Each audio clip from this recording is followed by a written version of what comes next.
Hey, Rams fans, welcome to this week's edition of Anatomy of a Play.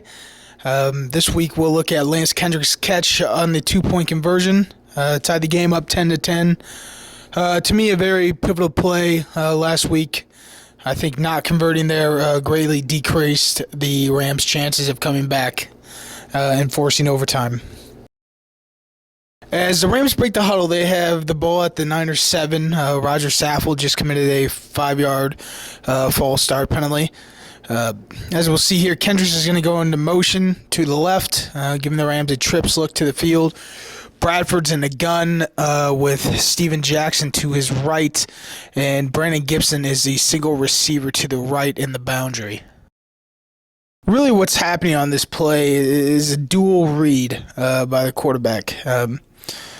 One side of the field will consist of man-beater routes, and what I mean by that is these are routes that are most effective against man coverage. Here, Kendricks is running towards the single receiver side, where Gibson is running a dig in the back line of the end zone. This is the man-beater side. The other side consists of zone-beater routes, as we see here with Jackson as a crosser. He's actually going to form a base of a triangle read for Bradford. The triangle is formed by Jackson's crosser, the hitch by the outside receiver Chris Givens, and then the corner route by slot receiver Austin Pettis. The route is sometimes, the read is sometimes referred to as a snag concept. There's a horizontal stretch here going east to west between Givens and Jackson, and then there is also a vertical stretch going north and south, and that's between Pettis and Givens. So now that we've kind of talked about a little bit about the history of it, let's go ahead and jump into the routes and Bradford's reads. So before we start, let's go ahead and look at the motion. Kendricks is going to motion, and you'll notice he gestures to Gibson to get on the line.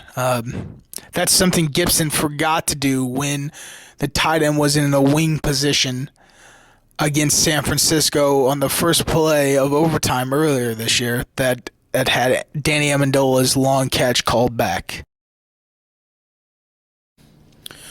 To me, given this situation, they're inside the 10-yard line. The Rams know they're going to get man coverage, and this really kind of turns into just a two-man game underneath between Kendricks and Jackson.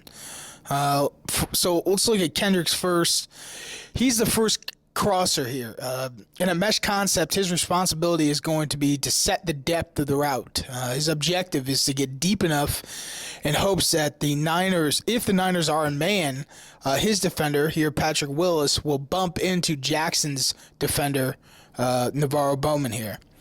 That's why out of the break, you can see Kendricks' eyes are going to go straight to Bowman. And once Kendricks has set his depth, all there is left to do now is run away from his defender. He's also reading. Another reason why he's reading Bowman is to see what kind of coverage they're in. If they're in zone, he's going to sit. If they're in man, he's burning it.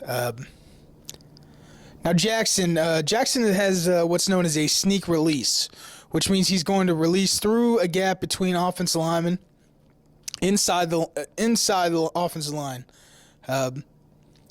Once Jackson finds his gap, which is most likely determined by him pre-snap, just kind of looking at the defensive lineman up front and where the bubble is going to form, his next job is to time his release. He doesn't want to leave too early, otherwise Kendricks has no chance of rubbing off his defender. So he's waiting you'll see here, he takes his eyes right to Kendricks, and he's waiting for Kendricks to get to the midline. The midline is the imaginary line that's basically you split the center's helmet in half, and it splits the field into two sides. You can see it right before Kendricks gets to that midline, Jackson is then going to take off in his route. Now that we've discussed the routes, let's go ahead and look at Bradford's reads. The first thing we'll see from the end zone shot here is that Bradford's first read is going to be Navarro Bowman. Bowman's reaction to Jackson should let Bradford know what kind of coverage the Niners are going to be in. If Bowman sits while Jackson crosses, then most likely the Niners are in zone. And in that case, Bradford's going to go back to the left where he's got 3 receivers in zone beaters. If Bowman runs with Jackson, that tells Bradford that most likely the Niners are in man.